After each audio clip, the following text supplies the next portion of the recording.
നമസ്കാരം, ഞാൻ സീമാജി നായരാണ്. പുണ്യ റമദാൻ മാസമാണ്, ദാനധർമ്മങ്ങളുടെ മാസമാണ്.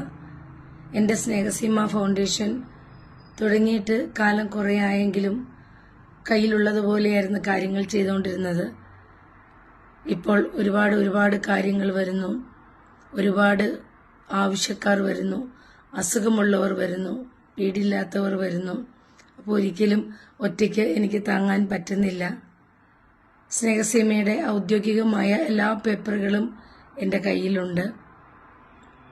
ഇപ്പോൾ നിങ്ങളുടെ മുന്നിലേക്ക് ഞാൻ വരാനുള്ള കാരണവും ഈ മാർച്ച് മാസത്തിൽ തന്നെ ഒരുപാട് പേരുടെ കാര്യങ്ങൾ ചെയ്യാമെന്ന് ഏറ്റിട്ടുണ്ട്. തീർച്ചയായിട്ടും നിങ്ങൾ കൊടുക്കുന്നതിൻ്റെ ഒരംശം എൻ്റെ സ്നേഹസീമയിലേക്കും തരണമെന്ന് ഞാൻ അപേക്ഷിക്കുകയാണ്. ഒരുപാട് പ്രതീക്ഷയോട് കൂടിയിട്ടാണ് ഞാൻ നിങ്ങളുടെ മുമ്പിലേക്ക് വരുന്നത്. എൻ്റെ പ്രതീക്ഷകൾ അസ്ഥാനത്താവില്ല എന്ന് ഞാൻ വിശ്വസിക്കുന്നു. എല്ലാവർക്കും നന്മകൾ നേരുന്നു, ആയുരാരോഗ്യ സൗഖ്യങ്ങൾ നേരുന്നു, നല്ലത് മാത്രം വരട്ടെ എന്ന് പ്രാർത്ഥിക്കുന്നു.